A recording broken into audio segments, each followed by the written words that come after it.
ସମସ୍ତଙ୍କୁ ସାରସ୍ୱତ ପ୍ରଣାମ। ଗତ ସପ୍ତାହରେ ଆପଣମାନଙ୍କ ସମ୍ମୁଖରେ ଏକ ପ୍ରଶ୍ନଭିତ୍ତିକ କବିତା ରଖିଥିଲି। ଆଉ ସଠିକ୍ ଉତ୍ତର ଦେଇଛନ୍ତି। ଆଜିର ବିଜେତା ହେଉଛନ୍ତି ଶ୍ରୀମତୀ ପମିତା ଦାସ।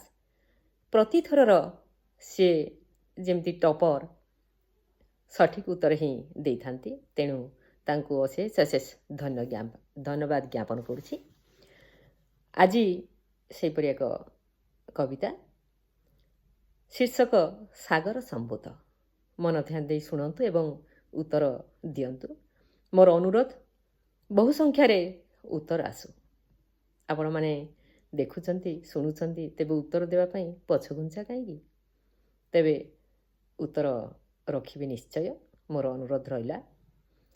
ସାଗର ସମ୍ଭୂତ ଜଳରୁ ଜାତ, ସାଗର ସମ୍ଭୂତ ଜଳରୁ ଜାତ, ମୁକ୍ତାମଣି ସେ ସ୍ୱଚ୍ଛ ସୁବ୍ରତ, ନୁହେଁ ସେ ଅଜଣା ଅପରିଚିତ, ସମସ୍ତଙ୍କ ପ୍ରିୟ ଘନିଷ୍ଠ ମିତ।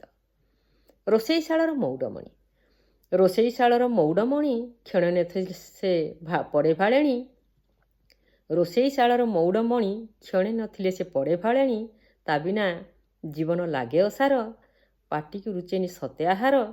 ଖାଦ୍ୟ ମଧ୍ୟ ସିଏ ଅଟଇ ସାର, ଖାଦ୍ୟ ମଧ୍ୟ ସିଏ ଅଟଇ ସାର, କହିପାରିବ କି ନାମ ତାହାର, କହିପାରିବ କି ନାମ ତାହାର। ତାହେଲେ ଆପଣମାନେ ବୋଧେ ଉତ୍ତରଟି ପାଇସାରିଥିବେ।